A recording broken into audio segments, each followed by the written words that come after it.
Good evening, council and staff. My name is Diana Zimmer, and I am a recent graduate of the Citizens Academy. Tonight, I would like to present you with a citizens report. Meeting with and asking questions of the 9 divisions of our city provided invaluable insight into their operations and procedures. Extensive research of disseminated information prepared me for asking pertinent questions. I am very pleased to report the following departments are well organized and invested: the Finance Department, Community and Library Services, Public Works, and the Fire Department are stellar. The divisions that are challenged in providing transparency and truthful responses are as follows.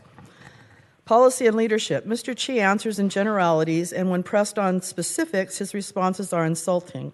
Actually responding to me that the specifics of the ELAN project are much too complicated for public comprehension and far above the pay grade of the Academy. He said he would provide me with the information requested. That never happened.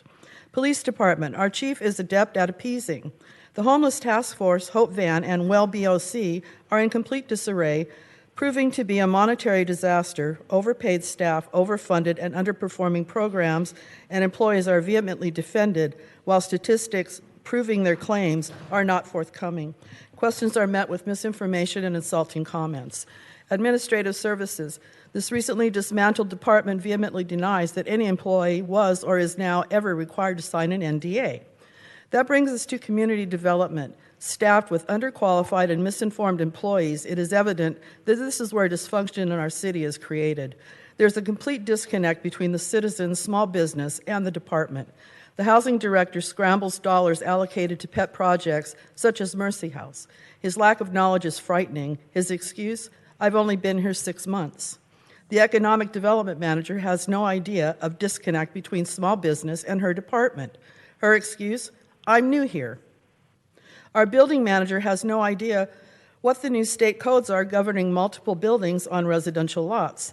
The worst is our code enforcement manager, who is complicit in acting in tandem with Dan Kalmick to harass historical property owners. After this, admitting he had no knowledge of historic property enforcement. The nefarious actions of Dan Kalmick show he has been acting as a conduit, providing direct access to code enforcement on behalf of a political donor. Videotaping small businesses and providing video to code enforcement for immediate action now requires Dan Kalmick to take full ownership of his relationships with those behind his despicable actions and demand he issue a full disclosure statement. This trail of deception runs deep.